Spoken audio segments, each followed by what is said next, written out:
श्रीराम समर्थ श्रीराम भाग 21. भगवंतांनी म्हटलं की जो मला ज्या भावनेने भजतो मीही त्याचा त्याच भावनेने स्वीकार करतो. इतका जर तो आपल्याला उपलब्ध आहे तर मग आपण भगवंताचा आश्रय का बरं नाही घेत? हा प्रश्न सहजच निर्माण होतो ना. विश्वामित्रांसाठी श्रीराम शिष्य होतात, अर्जुनासाठी श्रीकृष्ण सारथी होतात, विदुराणीकडे केळीची सालं खातात. हे त्यांनी त्यांच्या कृतीमधनं दाखवून पण दिलंय. पण असं असून सुद्धा लोक मात्र त्यांना तसे भजत नाही, त्यांच्याशी आपलेपणाचं नातं जोडत नाही. मग असं का बरं व्हावं? भगवंतच 4थ्या अध्यायामध्ये 12व्या श्लोकामध्ये याचं उत्तर देतात. माणसाला कर्म करण्याचा अधिकार मिळालाय. व्यवहारात तो काही करतो आणि मग त्याला त्याचे रिझल्ट्स मिळतात. तो जमीन खणतो, पाणी लागतं, विहीर बांधतो, विटा मातींची व्यवस्था करतो, मग घर बांधतो, मग अभ्यास करतो, शिकतो, मग त्याला त्याची चांगली नोकरी मिळते किंवा तो व्यवसाय करू शकतो. इथे कसची सवय झाली पहा. काही केलं की काही मिळतं. व्यवहार या सांसारिक वस्तू कर्मजन्य आहेत. आपल्यापासून त्या वेगळ्या आहेत, म्हणून त्या मिळवण्यासाठी काही कर्म करावं लागतं आणि हे योग्यच आहे. पण भगवान कर्मजन्य नाहीत. ते आपल्यापासून वेगळे नाहीत. ते काही वस्तू नाहीत की एवढं तप केलं, टार्गेट कंप्लीट केलं, आता त्या अधिकाराने ते मिळतील.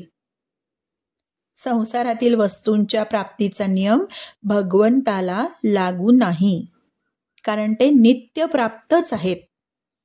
ते उत्कट अभिलाषेनी प्राप्त होतात, टेक्निकल किंवा अकॅडमिक साधनांनी नाही. त्यांच्याविषयी आत्यंतिक तळमळ जर ठेवली तरच ते प्राप्त होतात. जसं लहान मुलाला काहीही द्या, महागातलं खेळणं द्या, हजारोंची खेळणी पुढे ठेवा, छान छान चॉकलेट्स द्या, मोठाल्या कॅडबरीज द्या, तो कशालाच अट्रॅक्ट होत नाही. त्याला फक्त आणि फक्त त्याची आई हवी असते जेव्हा तो रडतो. एका आईपुढे हे महागडं, हे छान छान पदार्थ सुद्धा, हे महागडे पदार्थ, छान पदार्थ सुद्धा तो सोडून देतो. ही आहे उत्कटता. भगवंत सांगतोय की माझ्याशी नातं जोडा, मी अवेलेबल राहीन, मी तुम्हाला उपलब्ध असीन. पण या उत्कटतेच्या अभावी आपल्याला त्याची प्राप्ती होत नाही. उसको बस चाहना है, चाह करना है उसकी. वृंदावनच्या एका संतांनी म्हटलंय, हमें भगवान को सिर्फ चाहना है.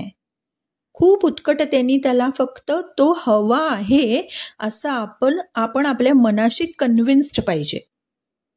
हमारी चाह कहाँ है सुनो, क्योंकि हमारी चाह भगवंत पे नहीं है, भगवान पे नहीं है, हमारी चाह कहीं और है. कहाँ है? चाह पैसों की आने में आने लगी, पैसों की आने में आने लगी.